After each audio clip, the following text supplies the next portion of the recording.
Thank you. Okay, Okay, ready to go, Marianne? we're good to go.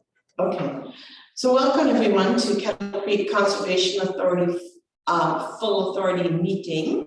It is May 18th, 2022, 10 a.m. So welcome, and this meeting will be held electronically. The recording and draft minutes will be posted to Kettle Creek's website on May 19th, 2022, and the meeting is live streamed on Facebook, so you can look for the link and join us. So board members, staff, guests, and members of the public are reminded that the full authority board committee meeting is being recorded and will be posted to the authority website along with the official written minutes. As such, comments and opinions expressed may be published, and any comments expressed by individual board members, guests, and the general public are their own and do not represent the opinions or comments of the full authority and or the KCCA board of directors. The recorded video of the full authority meeting is not considered the official record of the meeting. The official record of the full authority meeting should consist solely of the minutes approved by the full authority. Before I start, are there any declarations of community interest?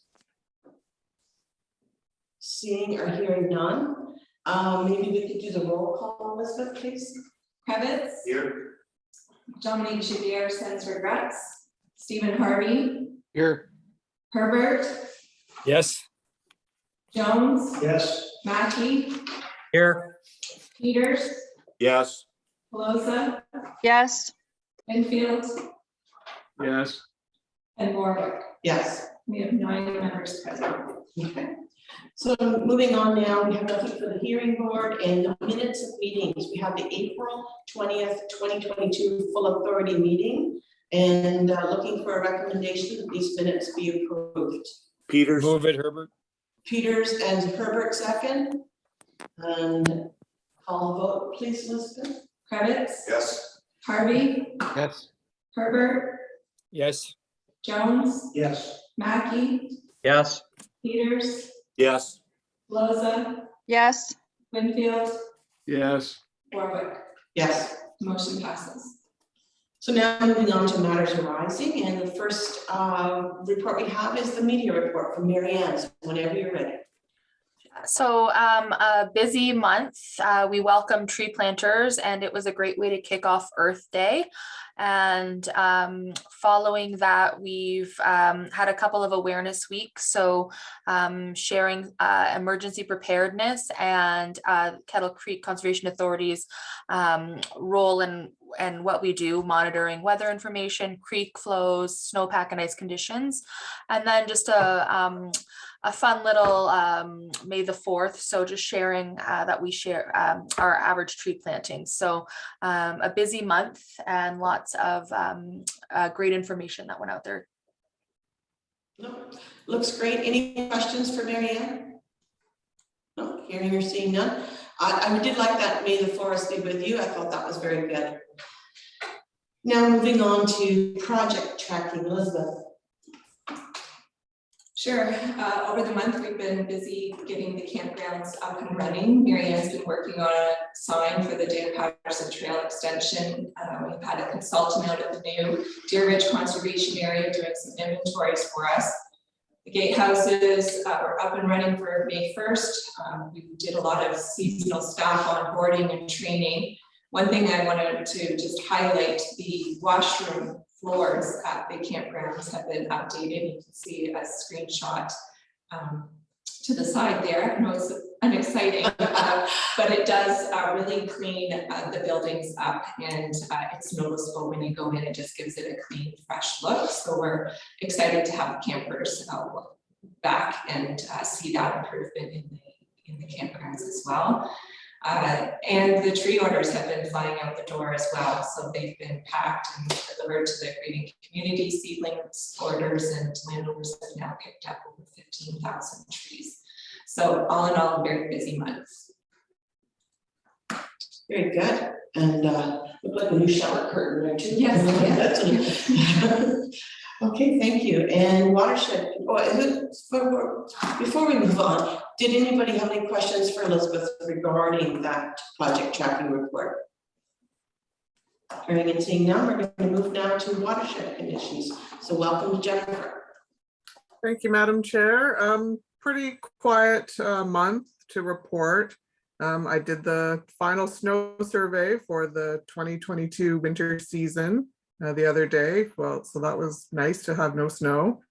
Drinking water systems are up and running at Lake Whitaker. We're get underway with our regular environmental monitoring programs for the season. Just a water safety was released at the beginning of the month. So that's about it. Very good. Any questions for Jennifer? Seeing none, then I'm going to ask that the matters arising A through C be received. Looking for a mover. I'll move. And that would be Grant, seconded by Dennis. And calling the vote, Elizabeth. Cravitz, Yes. Harvey, Yes. Herbert, Yes. Jones, Yes. Mackey, Yes. Peters, Yes. Pelosa, yes, Winfield, Yes. and Warwick. Yes. That motion passes. Okay, now moving on to correspondence. Is there any correspondence that needs to be discussed individually or? No, I just added that there was another piece of correspondence that came in after the packages went out, and that's an invitation to the Middlesex County Wardens Charity Golf Tournament. That's going to be held Thursday, June 23rd. So if any members would like more information on that, if they could let me know, and I can distribute that to them as well. Oh, I wonder who that was from. Anyway, no, anybody who would like to come, you're more than welcome. The money raised this year will be going to the BON program in Dorchester, and a portion of the money will be going to Michael Landsberg's Sick Not Weak campaign that he's doing for mental health. So as I said, anybody's welcome to come. It's going to be a fun day. So now we have a recommendation that the correspondence be received as presented. Looking for a mover. Moved, Mackey. Mackey, seconded by Herbert. Herbert. And if you'd like to call the vote, Elizabeth. Cravitz, Yes. Harvey, Yes. Herbert, Yes. Jones, Yes. Mackey, Yes. Peters, Yes. Pelosa,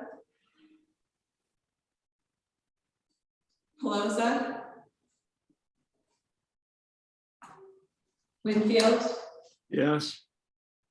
Pelosa, yes, Warwick. Yes. The motion passes. Okay. So I don't see a statement of revenue expense report. So now we're going to move on to new business. And the first one is the Conservation Authorities Act Phase 2 regulations. So this looks like a report from Elizabeth and Betsy. So we wanted to update you. The Phase 2 regulations were released earlier in the month. And there's basically 4 or 5 regulations that came out this time. The ones that really pertain to Kettle Creek are the budget regulation 402-22. This regulation details the CA budget process, the municipal apportion methods and requirements. It includes a revocation of the current regulations that govern the levies. Much of it stays very similar to the way we're doing business now. It does state that CA can determine the start and end date of their budget processes. The general operating capital costs can be levied without agreement, must be identified in the budget. So those category 1 buckets, we can levy without an agreement. They just have to be denoted in the budget, which we already do. Draft final budgets need to be circulated and posted on the website. Again, I would say that we comply with that requirement. And the apportion costs, you can choose which way you do it for category 1. So you can do it the way that we do it now with the modified value current assessment or benefiting municipality. And you can apportion your costs with agreement for those category 2 and category 3 programs and services moving forward. That full bucket or regulation is to become effective in 2024 for that budget process. So we'll start to see us transition to that throughout the summer of next year to get ready for that 2024 budget process. The fees regulation was released as well, and this just establishes that we need to have a fee policy and clearly set out the fees that we are charging and the amount that's developed. Fees only charged with user pay principle when appropriate, so that the users that are directly benefiting from the service are the ones that are paying for it. And if we have a category 2 and category 3 agreement, it should include provisions for the CA to charge the fees.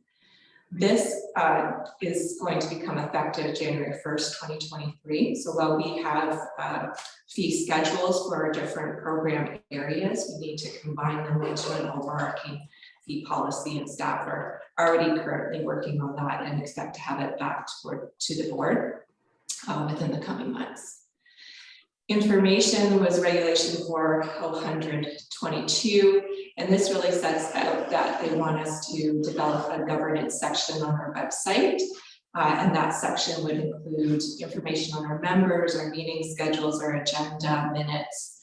It also details that we need to include the draft and final budgets there, any strategic plans, and we're required to post a notice and notify the minister whenever we amend or enter into a new agreement, and post those new agreements within 30 days.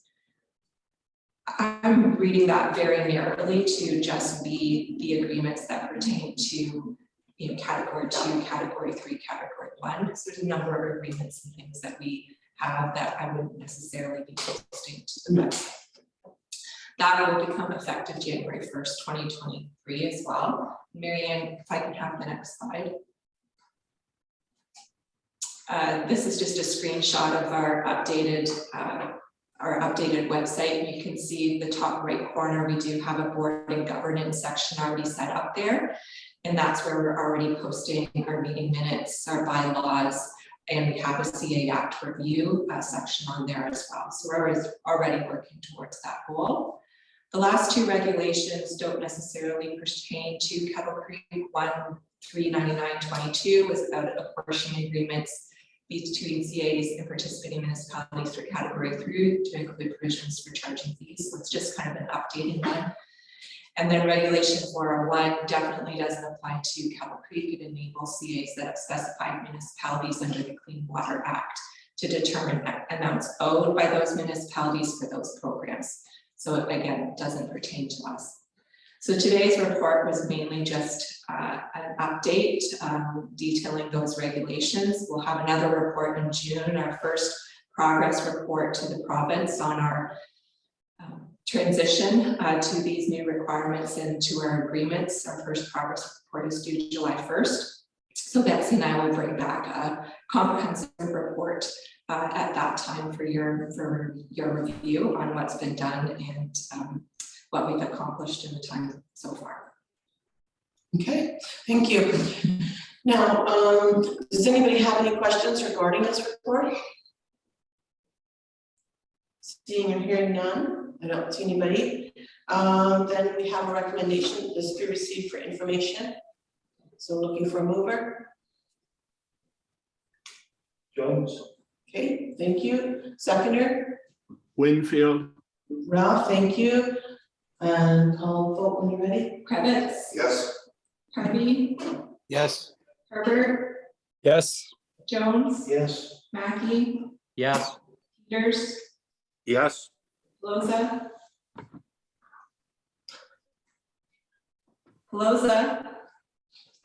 yes, thank you, Warwick, Yes. Winfield, Yes. and that motion passes. Perfect, thank you. So now moving on to the Dalewood Dam concrete repair tender results. And Jennifer, this is, I think, your report. Actually, Was it your report? well, we're gonna share Are it. you gonna share the bad news together? Yeah, I agreed to present it, Chair, and Jen can pitch in with some details if necessary. I wanted to actually, with the will of the board, combine the next two Yeah. reports. They're very connected, and just to kind of lay out how the timeline and transition of how we've got to where we are today. So we started with the budget process this year. We knew we had concrete repairs to do at the dam. We were working off of $100,000 for those concrete repairs as a budget number. And we also wanted to improve the safety grates at the dam, which was a budget number of $13,000. So with the board direction and through the budget process, we did submit those two projects to WECI, which is the provincial program that provides 50% funding to infrastructure, dam infrastructure projects for CAs. So we submitted that. It needs to be done early in the year. In the meantime, GD Valley was finishing up the detailed construction drawings for the concrete repair works and doing updated estimates on those. As you recall, last month, they were finalized and brought back to the board. They were definitely higher than what we had budgeted and expected. Scope 2 came in at roughly $340,000 for Scope 2.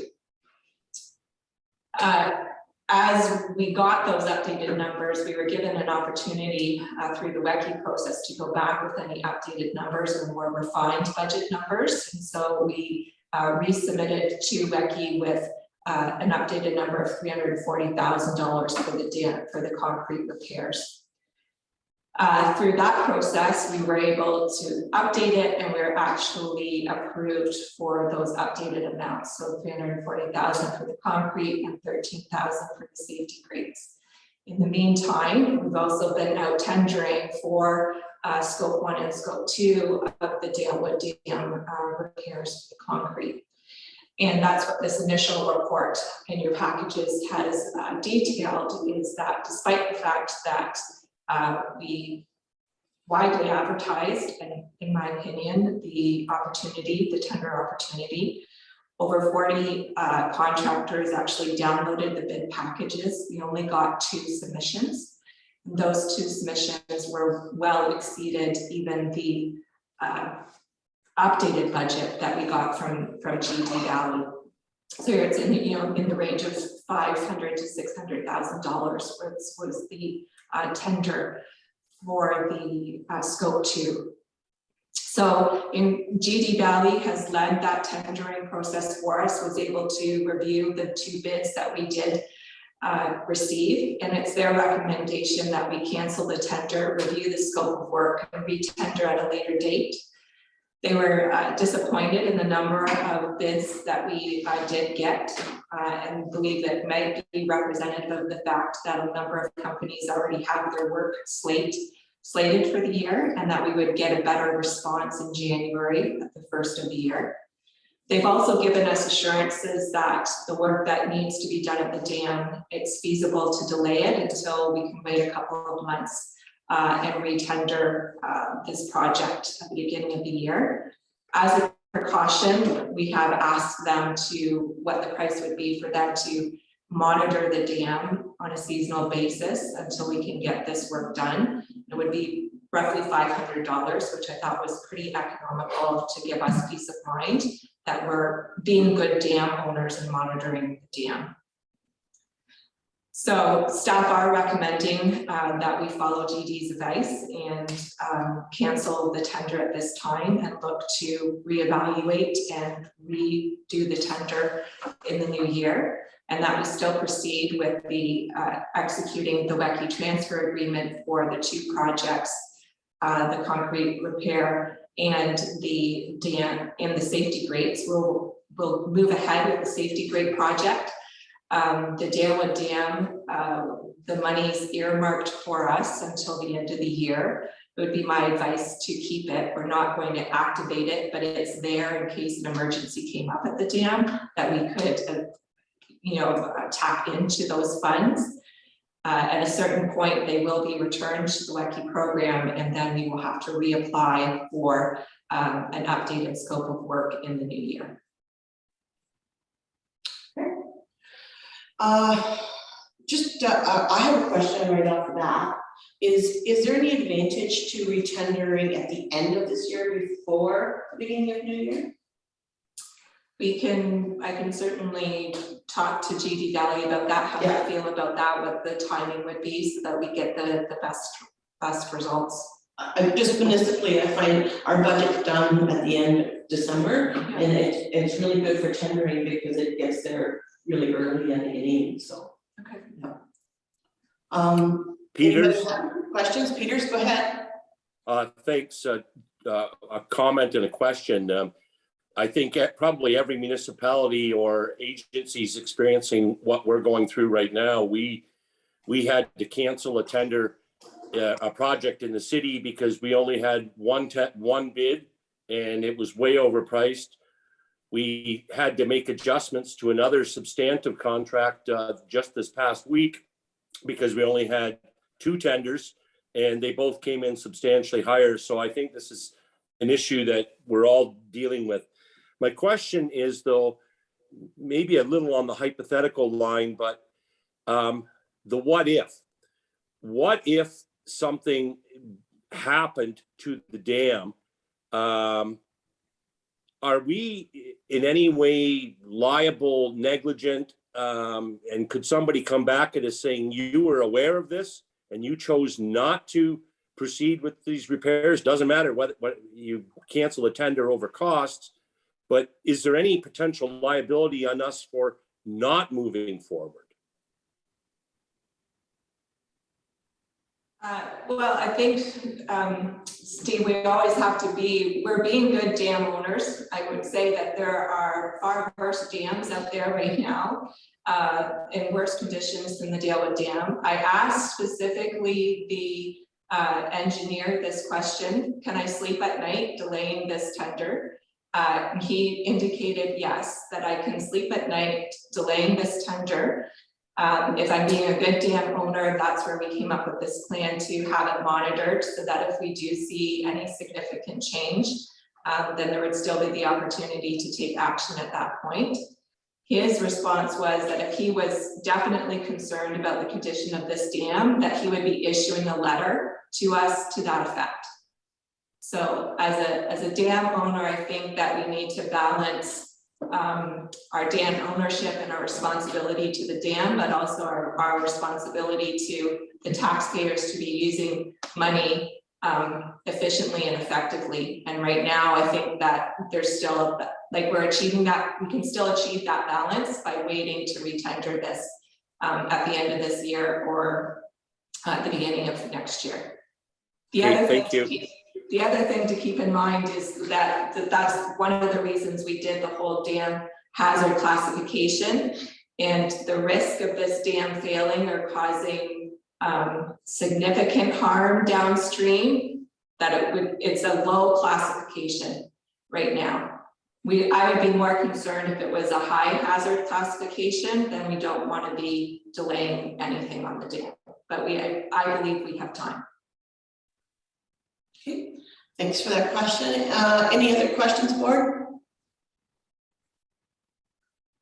Just want to make sure that we are good dam owners and not damn good owners. So I just want to make sure that's there. And so we do have a recommendation that staff cancel the Dalewood Dam rehabilitation tender and further that KCCA contract TD Valley to seasonally monitor the condition of the dam until repair work can be completed. And then do you want to do that separately or do you want them together? Okay, so the second part to that is that staff proceed as outlined with the 2022 wiki projects at the Dalewood Dam. All right, so looking for a mover. Krebitz. Krebitz, seconder, Pelosa, and if you want to call the vote, Elizabeth, I think we're ready. Krebitz, Yes. Harvey, Yes. Herbert, Yes. Jones, Yes. Mackey, Yes. Peters, Yes. Pelosa, yes, Winfield, Yes. Warwick, Yes.